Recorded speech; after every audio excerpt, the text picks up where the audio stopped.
Oh no, it's mating season. Why did my alien neighbor suddenly begin acting so strange? Eli Carter had never thought much about his neighbors. On the Asteria space station, everyone kept to themselves, and Eli was fine with that. Humans were considered, well, predictable. Emotional, fragile, a walking, laughing proof that not every species was designed for the galaxy. Eli liked it that way, peaceful, quiet, and mostly uneventful. That is, until Varanth moved in next door. Varanth was a Thrinian, a reptilian species known for logic, restraint, and an almost clinical approach to life. He had scales the color of wet iron, eyes like polished amber, and a posture that made him look perpetually alert. His arrival had been unremarkable at first. Varanth never smiled. He never laughed. He didn't make small talk. He simply existed in the apartment next to Eli's, making only the occasional clacking sound when he walked. Eli, for his part, had found this curious at first, but after a week he stopped noticing. Until last Thursday. It started with the corridor. Eli had stepped out to grab a snack from the vending area when he noticed something unusual. Varanth was pacing outside his door, back and forth, in perfect, deliberate lines. Not the careful, polite pacing of someone thinking. This was aggressive, ritualistic, a pattern that seemed to mark the corridor as a zone, his zone. Hey, Eli said cautiously. Varanth stopped. His head swiveled toward Eli with terrifying precision. Greetings, human, he said. His voice was low, but it carried an edge Eli couldn't quite identify, something more primal than formal. Morning, Eli said, trying to sound casual. He kept his hands where Varanth could see them. Is everything okay? Varanth's eyes narrowed. Then, without warning, he made a sudden, exaggerated gesture with his arms, almost like a bow, but not polite, more like a claim. Eli stepped back, startled. That was the first clue that something had changed. The next day, Eli found Varanth sitting outside his door.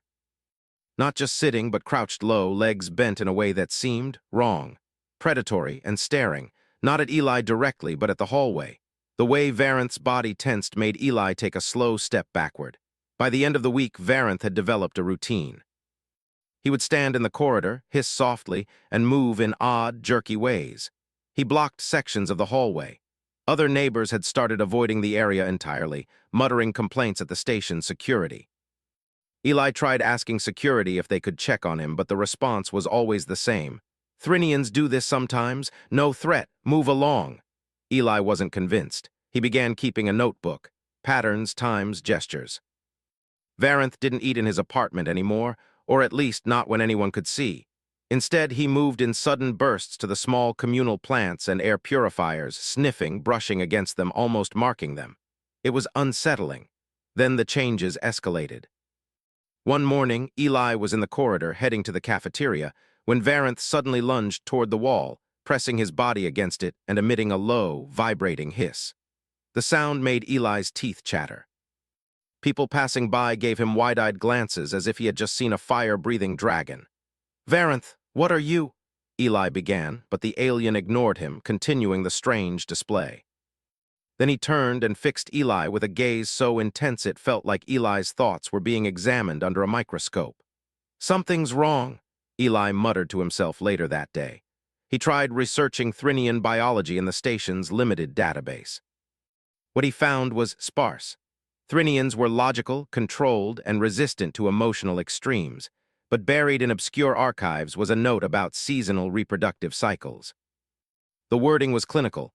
Every 1,872 Terran days, Thrinian adults enter an instinct-driven reproductive period, marked by heightened aggression, territorial behavior, and amplified sensory perception. Eli's stomach dropped. He checked the clock. He did some quick calculations. It was the cycle. It had begun, and humans had a strange effect on it. The same note mentioned that the presence of certain human pheromones, accidental, natural, unavoidable, could accelerate or intensify the cycle. Eli's face paled. He decided to observe carefully, from a distance, of course. The next few days were fascinating. Varanth's displays became elaborate. He marked doors, furniture, even elevator buttons. Other aliens gave him a wide berth, hissing softly in caution. Eli noticed something remarkable. Varanth wasn't attacking, just asserting dominance in ritualistic ways. One evening, Eli went to his apartment with a sense of dread. He had left his door unlocked, intending to retreat if necessary. That plan was immediately complicated when Varanth appeared in the corridor, standing perfectly still as if he had been waiting. "Eli," Varanth said. There was a strain in the voice, a sharp edge that had not been there before. Hi," Eli said nervously. Varanth stepped closer, closer than any Thrinian would normally stand to a human. Eli felt the pulse of instinct, raw and untempered, radiating from the alien's body. His mind raced. He could run, but he knew that would escalate things. Security wouldn't arrive in time. Other species would panic. He was the closest, easiest target. Eli took a deep breath and tried to sound calm. "Varanth, I don't know what's going on, but maybe we can talk about it?" Varanth froze, then tilted his head in a motion that was almost thoughtful. It was the first sign of hesitation Eli had seen. Over the next several hours, Eli did something remarkable. He kept calm. He spoke slowly, naming what he saw. "You're pacing, you're marking the hallway, you're in mating season, right? It's affecting your behavior." "I'm not here to fight. I'm not a rival. I just want to help you manage it." Varanth blinked. For a species used to suppressing emotion, this was revolutionary. A human acknowledging instinct without judgment, without fear, without reacting with aggression. By the third night, the behavior had intensified, but now Eli was actively involved. He would leave small things outside his door, water, a plant cutting, even a soft towel, to give Varanth places to mark or interact with safely. He had turned his hallway into a kind of observation and distraction zone. It was working. Somewhat. Varanth's gestures were still wild, but the directed attention and acknowledgement seemed to stabilize him just enough to prevent a full-scale territorial outbreak. Eli spent hours noting patterns. Time, gestures, intensity of hiss, territorial distance. He found that when he maintained calm, Varanth would pause, even for several minutes, a lifetime in the alien's heightened state. Yet despite this fragile peace, Eli couldn't shake the worry. One misstep, one startled reaction, and Varanth's instinct could override everything. Then the station council issued an announcement. "Attention, all species remain in quarters where possible. Thrinian reproductive cycle in progress. Minimal human intervention advised." Minimal human intervention. Eli laughed bitterly. As far as he could tell, humans were the only ones capable of actually helping. Everyone else had either evacuated or was hiding. And the final warning came just as Eli was about to settle in for what he hoped would be a quiet night. Varanth's hiss, low and vibrating, filled the corridor. He pressed himself against Eli's door, staring. His claws tapped lightly, rhythmically, a signal Eli didn't understand. Eli felt the full weight of responsibility. He had two choices, panic or act. Running would confirm threat status. Ignoring would invite disaster. He squared his shoulders. "Okay," he muttered to himself. "Let's do this." And with that, Eli prepared to engage fully with a species more dangerous in instinct than any alien army. The thought that humans, so often dismissed, might hold the key to stabilizing the galaxy during this mating season made his pulse quicken. It was going to be a long night. Eli took a deep breath and stepped into the corridor. Varanth's scales glimmered under the station lights, an unsettling mix of color and heat. The hiss was low and steady, vibrating against the metal walls, and Eli felt the instinctual force emanating from his neighbor. It was a presence that could overwhelm anyone else, but not Eli. He had learned to focus, to stay calm, and to treat this not as a threat, but as a problem to solve. "Varanth," Eli said, keeping his voice steady, "I know what's happening to you. I know it's your mating season, and I know humans like me make it stronger. But I'm not here to fight. I'm here to help." Varanth paused mid-step. His head tilted, a slow, careful motion that revealed curiosity for the first time. The hiss decreased slightly, almost as if he were listening more than reacting. Eli continued, taking one careful step closer, keeping his hands visible. "You're feeling powerful, I get it," Eli said. "It's instinct. I'm not going to interfere with that, but I can help you control it so no one gets hurt. You won't have to fight, you won't have to chase anyone, and no one will make you feel threatened." Varanth's eyes, amber and molten, studied him. Then slowly he sat down on the corridor floor. Eli froze for a moment, unsure if this was surrender or preparation for a sudden lunge. But Varanth simply rested, the hiss softening to a low murmur. Eli exhaled quietly, one small step, one small victory. Over the next hours, Eli began what could only be described as alien diplomacy, on a level more instinctual than political. He spoke softly, repeating words of reassurance, describing the corridor's boundaries and naming the behaviors he observed. You're pacing now? That's okay. You're marking the wall? That's normal. You're breathing heavier? That's natural. I understand. Varanth listened, or more accurately, he responded with subtle changes. His posture relaxed in micro-increments. His movements, once jerky and unpredictable, became slower, more deliberate. He stopped hissing at the passing aliens in the hallway. Slowly, the other residents began to notice that Eli's calm presence was acting like a buffer, a shield between Varanth's instincts and the rest of the station.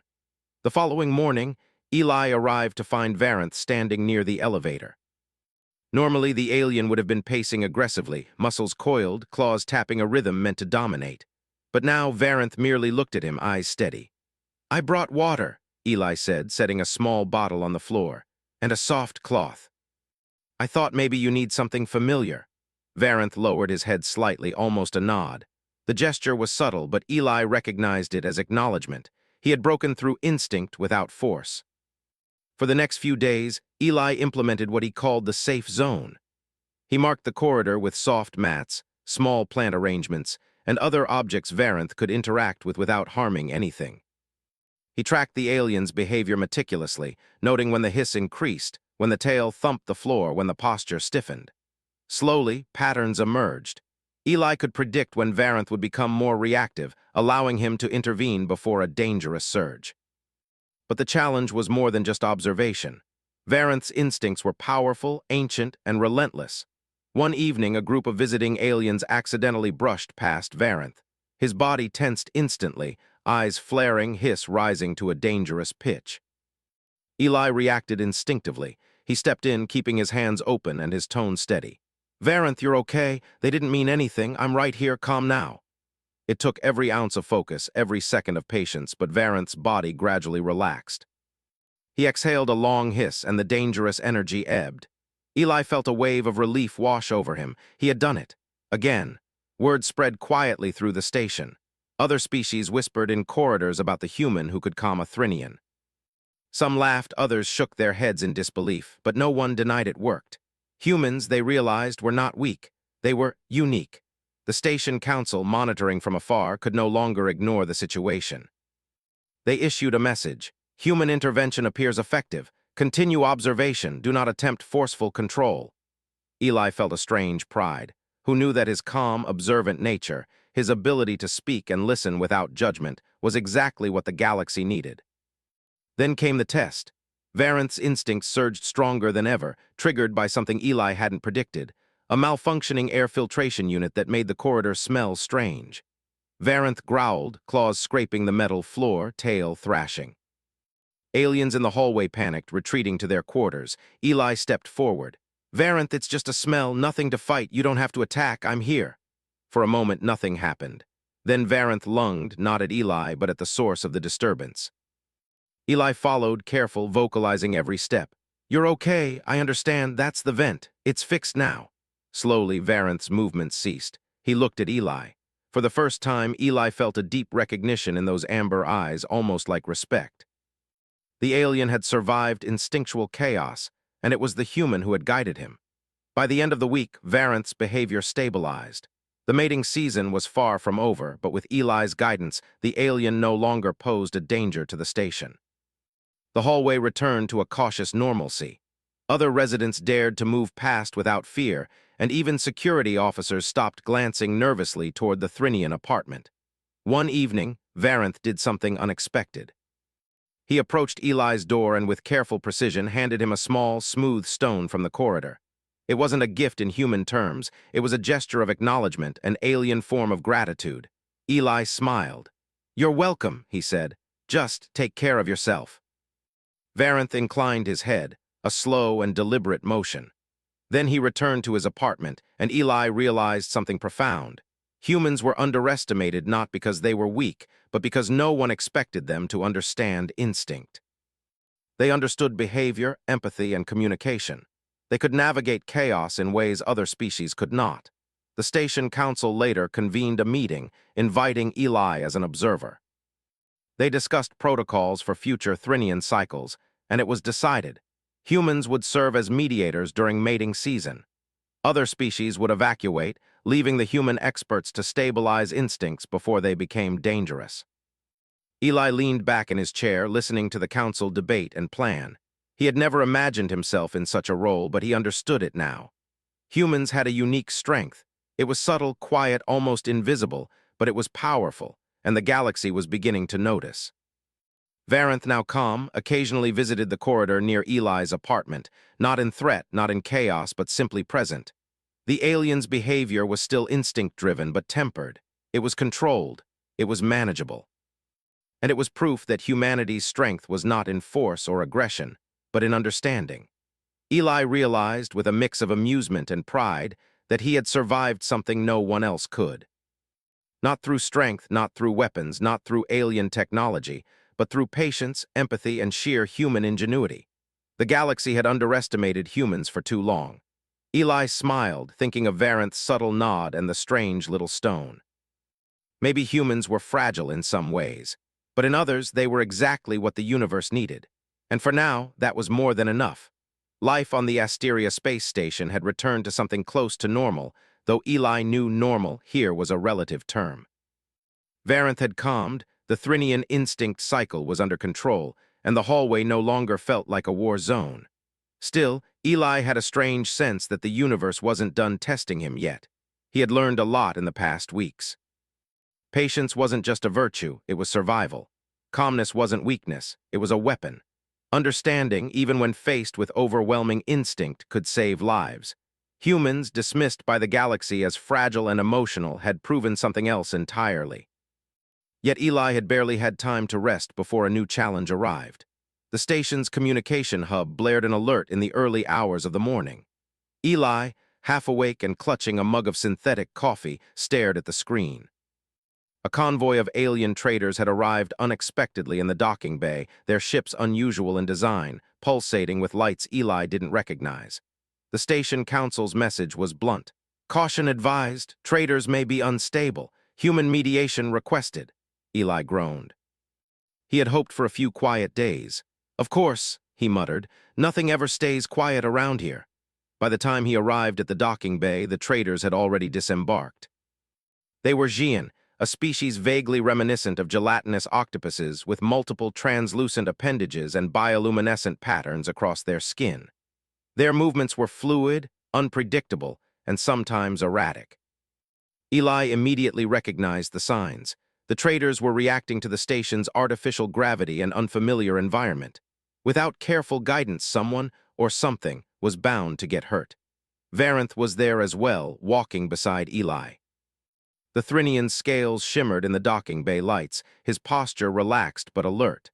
Eli realized that his neighbor had quickly become more than just a challenge to manage. He was a partner in keeping the station safe. The thought made Eli smile. Eli, Varanth said in his low, precise voice, these Xian are unpredictable. Their movements are amplified by the station's gravity field. They may not understand our boundaries. Eli nodded, taking a deep breath. Yeah, I see it, but I think we can manage them. We just need to stay calm and guide them. He moved toward the nearest trader, waving his hands slowly in a non-threatening manner. Hello, welcome to Asteria Station. My name is Eli Carter. You're safe here. Please follow me slowly so we can help you adjust. The trader pulsed and shimmered, its appendages curling and uncurling in nervous patterns. Eli kept his voice steady, repeating phrases, describing movements, and naming objects in the environment.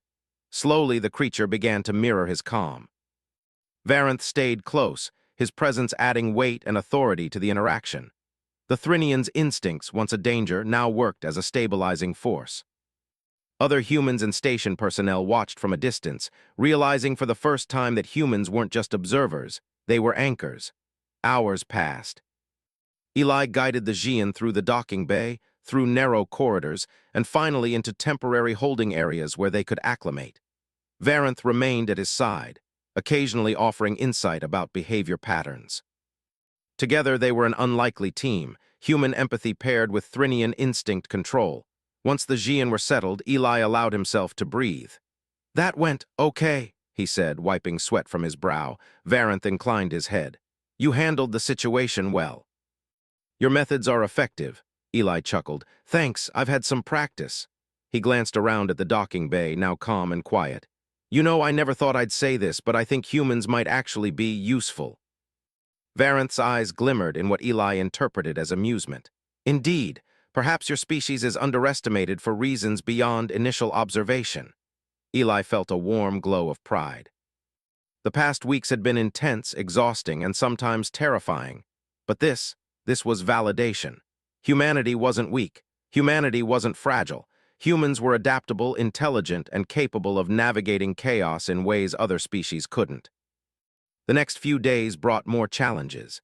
Station systems required repairs, a small power surge caused minor alarms, and one of the Xian traders became overly curious about the cafeteria's automated food replicators, causing a minor sticky mess. Each time, Eli intervened with calm words, clear instructions, and steady hands. Varanth followed his lead, learning from Eli how to moderate instinctual responses, even in stressful situations. It became clear that the station council had noticed the transformation.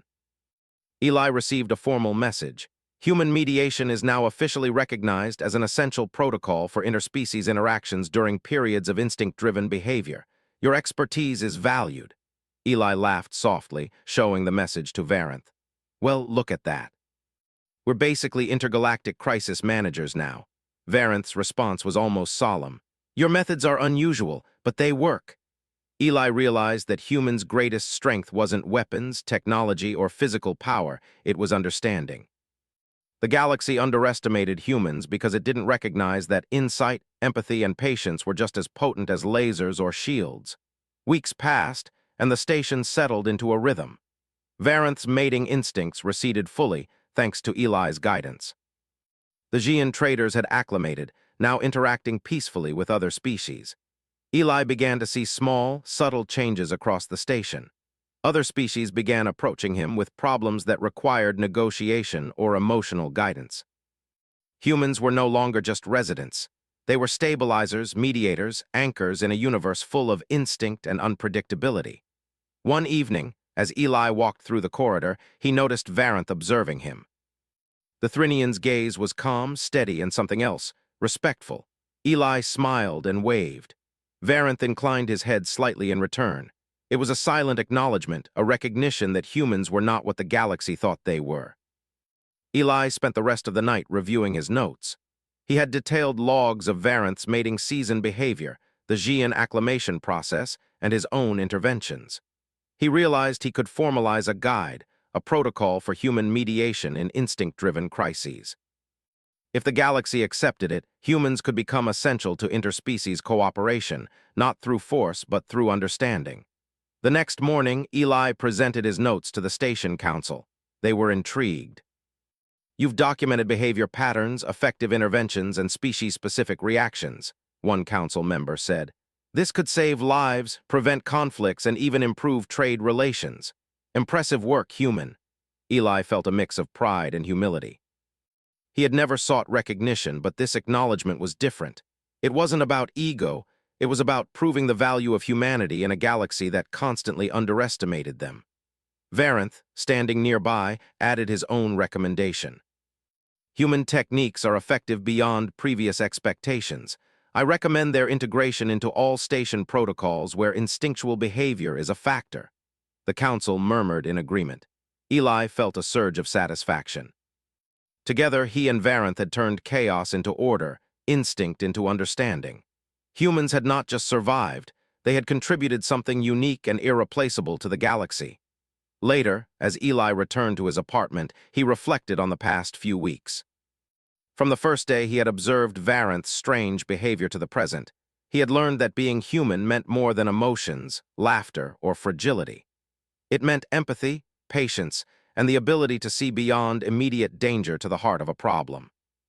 And as he glanced at Varanth, who was quietly observing the corridor with an almost meditative calm, Eli realized something else.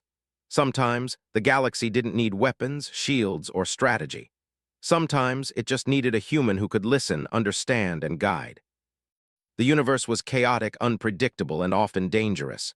But humanity had a way of bringing balance, not through aggression, but through connection. Through calm, through insight. Eli smiled, feeling the warmth of that truth. He had survived instinct-driven madness, alien unpredictability, and interstellar chaos. And he had done it not by being stronger, faster, or smarter in a conventional sense, but by being human. And for now, that was more than enough. The station lights flickered softly, the corridor hummed with quiet life, and Eli knew that whatever challenge came next, humanity would be ready. Not because they were the strongest species, but because they were the ones who understood instinct, empathy, and the subtle art of keeping the universe just a little bit safer. And Varanth, once a force of unbridled instinct, now walked the corridor calmly beside him, proof that the galaxy had underestimated humans at its peril. Eli laughed quietly to himself. "Well," he said, "let's see what happens tomorrow." For the first time, he looked forward to it. Eli had thought that the worst was behind him. Varanth's mating season was over, the Xian traders had acclimated, and the station hummed with a rare calm. For a few days, he had allowed himself to relax, sipping his synthetic coffee in the quiet of his apartment and thinking about how humans were quietly becoming indispensable on Asteria Station. But the universe, as it tended to do, had other plans. The first hint of trouble arrived in the form of a faint vibration beneath the station floor. At first, Eli dismissed it as a minor structural hum, but then the comms hub began flashing alerts in rapid succession. Alien signatures, dozens of them, were converging on the station's docking bay. Their ships were unlike anything Eli had seen, sleek, black, angular craft that pulsed with energy in patterns that made his stomach tighten. Eli rushed to the control center. Varanth, ever observant, was already there, standing silently beside him, scanning the monitors with sharp, precise eyes. "They are arriving," Varanth said, his voice low and tense. "Multiple species unfamiliar, they may be hostile." Eli ran simulations in his head. "Hostile ships, limited station defenses," he swallowed hard. "We can't fight them off conventionally, not with this many, but maybe we don't have to." Varanth's eyes flickered toward him, curious. "Explain." Eli gestured at the monitors. "We've managed instinct-driven species before, right? The Xian, your mating season, chaos turned into cooperation. What if we approach this the same way? Calm, steady human reasoning." Varanth's scales shimmered. Unorthodox, but possibly effective. The first ships arrived just as Eli and Varanth prepared. Docking clamps engaged, and the alien crews began to disembark. They were strange, shifting forms, some crystalline, some semi-transparent, some with multiple limbs and delicate sensory tendrils. The energy around them was charged, and every movement seemed amplified, almost unstable. The station's security team froze. Other species murmured nervously. Eli stepped forward. His voice, steady and confident, cut through the tension. "Welcome to Asteria Station," he said. "You are safe here. No one will harm you. Please follow me so we can help you adjust." Some of the newcomers pulsed and shifted nervously, their forms fluctuating in color and size. Eli stayed calm, repeating instructions, describing the environment, and using gestures to guide them. Varanth followed close, using his presence to anchor the group and prevent panic. Hours passed. Slowly, the chaos subsided. Ships were docked safely, crews were accounted for, and no one had panicked or collided with station systems. Eli felt the familiar sense of pride, the same feeling he had during Varanth's mating season and the Xian traders' arrival. Humans were underestimated, and yet, once again, human calm and observation had turned a potentially dangerous situation into one of cooperation. But just as Eli allowed himself to breathe, a new complication arose. One of the ship's crews, crystalline beings with sharp, angular forms, reacted unpredictably to the station's gravity fields. Their limbs extended uncontrollably, and one of them collided with the docking bay wall, sending sparks and alarms through the area. Eli's mind raced. He couldn't let panic spread. He moved quickly, calmly, speaking softly as he approached. "You're safe. You're okay. Just slow down. I'm right here." The being paused, its angular body quivering. Eli continued, naming each gesture and describing every object. Slowly, the crystalline alien stabilized. Eli exhaled a quiet sigh. Varanth inclined his head in silent approval. This would be the pattern of the next several days. Eli worked tirelessly, guiding, observing, and stabilizing the various species. He taught Varanth how to read subtle cues, how to anticipate reactions, and how to use presence and calm as tools rather than force. Together, they became an improbable team, human empathy paired with Thrinian instinct control. The station council noticed. Once again, humans were recognized as indispensable, not for weapons or technology, but for their ability to navigate chaos and immediate conflict. A new protocol was drafted. During mass arrivals or instinct-driven behavior, humans would lead acclimation and stabilization efforts. Eli felt both pride and exhaustion. Each day was a test of patience, observation, and steady nerves, but he saw results. Species that had initially been unstable or aggressive became calm and cooperative under his guidance. The station ran smoothly, and the inhabitants began to trust the humans' presence. One evening, Eli walked through the corridor with Varanth. The Thrinian's scales reflected the soft lighting, calm and measured. "You have changed this station," Varanth said quietly. "Your species, underestimated by many, is essential here." Eli smiled. "We just see things differently. We notice, we adapt, and we stay calm. It's not magic, just human nature." Varanth's amber eyes regarded him with something akin to respect. "It is remarkable." The following week brought an unexpected twist. A distress signal came from a nearby asteroid mining colony. A sudden gravitational surge had destabilized the colony's systems, trapping workers and threatening the entire operation. The council turned to Eli. "Your experience is needed. Can you assist?" Eli glanced at Varanth, who nodded. "We will do this together," the Thrinian said. The journey to the asteroid colony was tense. Eli monitored the communications, assessing the workers' emotional and physical states, and Varanth used his presence to stabilize the alien teams assisting remotely. Eli's calm instructions guided miners through dangerous corridors, helped them repair systems, and prevented panic. It was another demonstration of human ingenuity, not through force, but through understanding. Instinct and chaos, once potentially lethal, were managed through empathy, observation, and careful guidance. When the colony was finally stabilized, Eli received messages of gratitude from multiple species. The council officially recognized humans as crisis mediators, responsible for guiding instinct-driven behavior, managing high-stress situations, and maintaining order through understanding. Eli reflected on the journey. From Varanth's mating season to the Xian traders, to the arrival of unknown alien ships, and now the asteroid colony, he had learned that humans were far more capable than the galaxy realized. They were not just emotional. They were observant, patient, and able to navigate the chaos of instinct and unpredictability with skill that no other species possessed. As he returned to Asteria Station, Eli glanced at Varanth, walking beside him quietly. The Thrinian's calm presence reminded him that collaboration was also key. Humanity alone was strong, but together with understanding and cooperation across species, they could maintain stability even in the most chaotic situations. Eli smiled quietly to himself. "Whatever comes next," he said, "we can handle it." The corridor lights flickered softly, the station hummed with activity, and Eli felt a deep sense of purpose. The galaxy had underestimated humans for too long. They were fragile, yes, but also resilient, intelligent, and capable of guiding others through chaos with nothing more than understanding and calm. And with Varanth at his side, proof of what could be achieved through patience and insight, Eli knew that humans were ready for whatever challenge the universe would throw at them next. He laughed quietly. "Well, let's see who shows up tomorrow." For Eli Carter, life on Asteria Station was never going to be ordinary, but that was exactly how he liked it.